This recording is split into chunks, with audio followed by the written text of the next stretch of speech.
ট্যাঙ্কিতে পানি ভরে গেলেই ট্যাঙ্কিতে ওভারফ্লো হয়ে পানি পড়ে যাচ্ছে, খুব বিরক্তিকর বিষয়। তো এই বিষয়টিকে আজকে ক্লিয়ার করার জন্য আমরা অটোমেটিক্যালি একটি মোটরকে অন অফ করব ফ্লোটলেস রিলের মাধ্যমে। ফ্লোটলেস রিলের মাধ্যমে আমরা একটি মোটরকে অটোমেটিকভাবে অন অফ করে আমি এই পানির ট্যাঙ্কিতে পানিটিকে কন্ট্রোল করব। যখন আমার ট্যাঙ্কিতে পানি ভরে যাবে, মোটরটি অটোমেটিক অফ হয়ে যাবে। যখন পানিটি নিম্ন লেভেলে চলে আসবে ট্যাঙ্কিতে, তখন এ পর্যায়ে যখন চলে আসবে তখন মোটরটি আমার অটোমেটিক্যালি অন হয়ে যাবে। তো এই বিষয়টি দেখার জন্য আমার এই ভিডিওর সাথেই আজকে ধৈর্য সহকারে থাকতে হবে। আশা করি কেউ নিরাশ হয়ে ফিরবেন না। তো এটি দেখলে আজকে আর কোথাও আপনাকে শেখা লাগবে না যে মোটরটি অটোমেটিকভাবে কিভাবে অন অফ করতে হয়। তো আজকে ভিডিওতে সম্পূর্ণ বুঝতে পারবেন বলে আমি আশা করি। যদিও কোনো সমস্যা থেকে থাকে তো অবশ্যই আমাকে কমেন্টে জানিয়ে দেবেন, এবং ভিডিওটি যদি ভালো লেগে থাকে অবশ্যই আমার চ্যানেলটিকে সাবস্ক্রাইব করে দেবেন। তো চলুন ভিডিওটি শুরু করা যাক। তো এখানে দেখতে পাচ্ছেন আমি একটি রিলে বেস এঁকে নিয়েছি। এর ডায়াগ্রামটি এটি হচ্ছে ফ্লোটলেস রিলে। এই রিলেটিকে আপনি দেখলে ভিতরে যে কানেকশন আছে সেটি হচ্ছে এরকম। এখানে 8টি টার্মিনাল আছে। এর 6 নাম্বারটা হলো NO আর 5 নাম্বারটা হলো NC। এখানে NO বলতে নরমালি ওপেন। এখানে যখন ফ্লোটলেস রিলেটি কানেক্টেড থাকবে না, অটোমেটিক বন্ধই থাকবে, তখন এটি আপনার 6 নাম্বারটি নরমালি ওপেন থাকবে, মানে এতে কোনো কানেকশন থাকবে না। আর NC হচ্ছে নরমালি কানেক্ট। যখন রিলেটি বন্ধ অবস্থায় আছে বা এমনিতেই আপনি যখন ওটাকে পাওয়ার ছাড়াই যখন হাতে নিবেন, এই অবস্থায় যেটি থাকবে সেটি হচ্ছে NC। এই 5 নাম্বারটা হচ্ছে নরমালি কানেক্টই থাকবে। কিন্তু যখনই আপনি এটিকে পাওয়ার দিবেন বা এটিকে কানেক্ট করতে চাইবেন, তখনই 6 নাম্বারটি নরমালি ওপেন থেকে তখন এটি কানেক্টেড হয়ে যাবে। তো আমি যেহেতু এটি দ্বারা আমার ট্যাঙ্কিতে পানি কম বেশি করব বা কমে গেলে আমার এটি স্টার্ট হবে, আর যখন ভরে যাবে তখন হচ্ছে আমার মোটরটি বন্ধ হবে। তো এই অবস্থায় আমি যখন অন অফের মাধ্যমে কাজটি করব, তখন অবশ্যই আমাকে আমার কানেকশনটি নরমালি ওপেন থেকে নিতে হবে। তো আমার এখানে 6 নাম্বার অপশনটি হচ্ছে নরমালি ওপেন। তো আমি এখানে 7 আর 8 নাম্বারে যখন আপনি ভোল্টেজ সাপ্লাই দিবেন, যখন 7 থেকে 2 নাম্বার 7 নাম্বার আর 2 নাম্বার টার্মিনাল হচ্ছে আমার, এটা হচ্ছে রিলের হচ্ছে ভোল্টেজ সাপ্লাই কানেক্ট আপনার হচ্ছে পিন। এখানে আপনাকে 220 ভোল্ট যখন আপনি এসি দিবেন তখন এটি আপনার রিলেটি আপনার ধরবে বা কানেকশন পেয়ে যাবে। তো এর জন্য আমাকে 7 এবং 2 নাম্বার পিনে 220 ভোল্ট এসি সাপ্লাই দিতে হবে। যেহেতু আমি নরমালি ওপেন নিয়ে কাজ করব, সেহেতু আপনি দেখেন এখানে খেয়াল করলে দেখতে পারবেন যে 8 নাম্বার প্রান্তের সাথে 5 নাম্বারটি নরমালি কানেক্ট আছে আর 6 নাম্বারটি নরমালি ওপেন আছে। তো আমি 8 নাম্বারের সাথে আমি ভোল্টেজ দিয়ে দিব শর্ট করে, একটা তার দিয়ে আপনি শর্ট করে 7 নাম্বার থেকে 8 নাম্বারে যখন 220 ভোল্ট এসিটি দিয়ে দিলেন, তখন এই 220 ভোল্ট এসির ফেজটি আপনার এখানে 5-এর সাথে নরমালি কানেক্ট থাকবে। তো আপনি এজন্য 6 নাম্বার নিয়ে কাজ করবেন।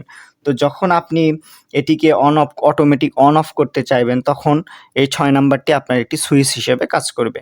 তো ধরেন এখানে E3 যখন অপশনটি থাকবে, এখানে দেখেন E2, E1, E3 তিনটি অপশন আছে।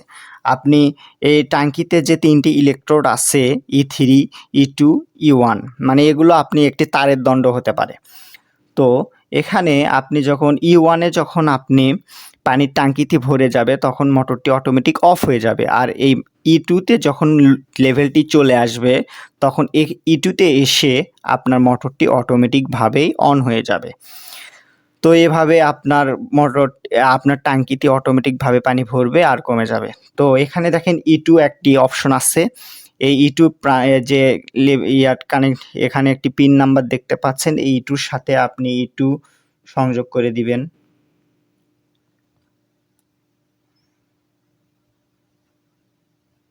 আর এখানে যে E3 আছে দেখতে পাচ্ছেন, E3-র সাথে আপনি E3টি সংযোগ করে দিবেন। এটি হচ্ছে 1 নাম্বার প্রান্ত। এটি আপনি E3-র সাথে দিয়ে দিলেন, আর E2 হচ্ছে E2-র সাথে দিয়ে দিলেন, আর E1 ইলেকট্রোডটি আপনি E1-এর সাথে 3 নাম্বার অপশনে দিয়ে দিলেন। তো মোটামুটিভাবে আমার ইলেকট্রোডগুলো কানেকশন রিলের সাথে হয়ে গেল। তো যখন আমার হচ্ছে ই ওয়ানে পানি পৌঁছাবে, তখন আমার অটোমেটিকভাবে এখান থেকে ইলেকট্রোডের মাধ্যমে একটা সিগন্যাল আমার রিলেতে আসবে যে আমার মোটরটি এখন কি হয়ে গেছে। তখন আপনার সিগন্যালটি পাবে, তখন আপনার ই1 থেকে আপনার ভোল্টেজটি আমার হচ্ছে ই3তে ই1-এ চলে আসবে। তখন আমার কি হবে, এখান থেকে মোটরটি আমার অফ হয়ে যাবে। যখন ই2 আপনার ইলেকট্রোড আছে, ই2তে যখন পানিটি পৌঁছে যাবে, তখন আমার মোটরটি কি হবে, অন হবে। অন হওয়া লাগবে, কারণ ই2তে যখন নেমে আসবে লেভেলটি, তখন আমার মোটরটি অন হবে। এখান থেকে যখন আমার ই2তে যখন নেমে আসলো, তখন এখান থেকে একটা সিগন্যাল এখানে আসবে। তো এটিকে আমার অন করার জন্য এখন আমি নর্মালি ওপেন থেকে যখন সিগন্যালটি আসবে, তখন এটি আমাকে অন করে দিবে। অন করে দিলে এখন দেখেন, এটি যেহেতু নর্মালি ওপেন ছিল, তখন এই নর্মালি এটি আমার কানেক্ট হয়ে যাবে, 6 নাম্বারটি কানেক্ট হয়ে যাবে পিন। তো এটিকে দ্বারা আমি কি করতে চাচ্ছি, একটি ম্যাগনেটিক কন্ট্যাক্ট দেখতে পাচ্ছেন, এটিকে আমি অন অফ করতে চাচ্ছি, ঠিক আছে। এটিকে যখন আমি অন অফ করব, এখন এখানে এদিকে একটু আসুন, এখানে দেখুন ফেজ, আর এটা হচ্ছে নিউট্রাল, এটা হচ্ছে আমার ম্যাগনেটিক কন্ট্যাক্ট, আর এটা হচ্ছে আমার মোটর। তো আমি এখানে 2টা ফেজ নিয়েছি, যেহেতু আমি সিঙ্গেল ফেজে কাজ করব। তো এখানে আমার পি হচ্ছে একটা ফেজ, আর এটা হচ্ছে নিউট্রাল, মানে সিঙ্গেল ফেজ। তো L1 L2 L3 এখানে আপনি 3 ফেজ কানেকশনও দিতে পারেন, আর তখন আপনার T1 T2 T3 এই 3টাই ব্যবহার করবেন। তো যেহেতু আমি সিঙ্গেল ফেজ মোটর কানেকশন করব, তখন আমি এখানে L1 আর L3-তে কানেকশন দিয়েছি, আর এখানে মোটরের সাথে আমি T1 এবং T3 এই দুটি প্রান্ত লাগিয়ে দিব। এখন যদি আমি এখানে একটি সুইচিংয়ের মাধ্যমে ম্যাগনেটিক কন্ট্যাক্টকে ম্যানুয়ালি অন করি, তাহলে মোটরটি আমার অন অফ করা সম্ভব। কিন্তু এটিকে আমি অটোমেটিক যখন করতে যাব, তখন যখন এখন দেখুন, এখানে যখন আমার ই2-তে পানি পৌঁছালো, তখন মোটরটি আমার অন হতে হবে। এখান থেকে একটা সিগন্যাল আসলো, তখন আমার এটি 220 ভোল্ট যেহেতু সাপ্লাই দেয়া আছে, এটি আমার নর্মালি ওপেন যেটা আছে, এটি আমার কানেক্ট হয়ে যাবে। তখন কানেক্ট হলে কি হবে, এখান থেকে ফেজটি আমার কি হবে, এই আপনার A1 কয়েলে আমি দিয়ে দেব। A1 কয়েলে কিন্তু ফেজ আমার চলে আসলো। এখান থেকে একটা সিগন্যাল পেয়ে আমার এটি অন হয়ে গেছে। যখন এটি নর্মালি ওপেন ছিল, যখন সিগন্যাল পেলো, তখন এটি কানেক্ট হয়ে গেল। যখন সিগন্যাল পেয়েছে, এটি কানেক্ট হয়ে গেছে। তো এখান থেকে তখন কি হলো, 6 নাম্বার দিয়ে ফেজ আমার একটা কয়েলে A1-এ আসে ধরতিছে। আর এখানে 2 নাম্বারটা হচ্ছে আমার নিউট্রাল প্রান্ত। 2 নাম্বার হলো নিউট্রাল, আর 7 যেহেতু আমার এখানে ফেজ, তো 7 আমি 8-এর সাথে শর্ট করে দিয়েছি। যখন এটি নর্মালি যখন এটি সিগন্যাল পেলো, কানেক্ট হয়ে গেল, তখন 6 নাম্বার দিয়ে A1-এ চলে আসলো। আর এখানে আপনার হচ্ছে নিউট্রাল আপনি এখানে কমন করে দিলেন 2 নাম্বারে A2-তে।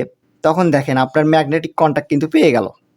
যখন এটি পাবে, তখন এটি আমার মোটরটিকে কি করে দেবে, অন করে দেবে। এখন যখন আবার পানি নামতে নামতে নামতে নামতে ই2-তে চলে আসলো, তখন একটা সিগন্যাল এখানে আসবে। আসার পরে এটি যখন আমার কানেক্ট আসেই, তখন একটা সিগন্যাল পাওয়ার সাথে সাথে এটি আমার আবার নর্মালি ওপেন হয়ে যাবে। তো তখন এটি আমার ম্যাগনেটিক কন্ট্যাক্টটি আবার ছেড়ে দিবে।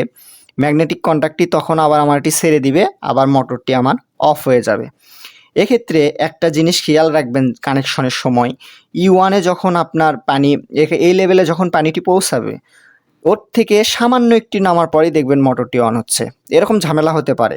এ থেকে পরিত্রাণের জন্য এখানে দেখেন ই3 নামে যে অপশনটি আছে, এখানে রিলে বেজের সাথে যে কানেকশনটি আছে, এখান থেকে একটা তার নিয়ে আপনি কি করে দেবেন, আপনার ডিবি বক্সের সাথে বা ডিস্ট্রিবিউশন বোর্ড যেটা আছে, তার সাথে আপনি এটাকে আর্থিং করে দিবেন। যদি এরকম করে দেন, তাহলে এই সমস্যাটি আর হবে না। তো এভাবে আপনি আপনার বাসাবাড়িতে বা অফিসিয়ালি যে কোনো কাজে আপনি একটি মোটরকে টাঙ্কিতে যদি লেভেল কন্ট্রোল করতে চান, বা একটি মোটরকে অটোমেটিকভাবে লেভেল অনুযায়ী অন অফ করতে চান, এবং ওভারফ্লো থেকে বাঁচতে চান, অবশ্যই এটি আপনাদের কাজে দিবে। আরেকটি কথা হচ্ছে, আপনি এখন মনে করবেন যে এটি 220 ভোল্টে কাজ হচ্ছে, তো আমার এটি সেফ না। এদিক থেকে আপনার বলতে গেলে ফ্লোটলেস রিলে টোটালি ওর ভিতরে একটা ওর ভিতরে একটা ট্রান্সফরমার থাকে, এবং বিভিন্ন আইসির মাধ্যমে এটি কাজ করে থাকে, এবং এটি ডিসি ভোল্টে কাজ করে থাকে। তো এটি দ্বারা আপনার কখনোই মোটামুটি 100% নিশ্চিত যে আপনার এটি দ্বারা দুর্ঘটনা ঘটার সম্ভাবনা খুবই কম। তো খুবই কম বলতে দুর্ঘটনা হওয়ার সম্ভাবনা নেই। তো এটি আপনি নিশ্চিন্তে ব্যবহার করতে পারেন। তাছাড়া যদি কোনো সমস্যা থেকে থাকে কানেকশনের সময়, যদি কোনো কিছু এই ভিডিওতে যদি কোনো কিছু বুঝতে না পারেন, তাহলে অবশ্যই আমাকে কমেন্টে জানিয়ে দেবেন। আশা করি এই ভিডিওটি আপনাদের জন্য মোটামুটি এটিই আপনাদের সম্পূর্ণ একটি ভিডিও হতে চলেছে, যেটি হচ্ছে আপনি নিজেই আপনার মোটরকে কানেকশন করতে পারবেন অটোমেটিক্যালি। তো ভিডিওটি যদি ভালো লেগে থাকে অবশ্যই আমার চ্যানেলে একটি সাবস্ক্রাইব করে দিবেন এবং ফেসবুক চ্যানেল ফলো করে দেবেন, শেয়ার করে দেবেন। ধন্যবাদ সবাইকে। আসসালামু আলাইকুম।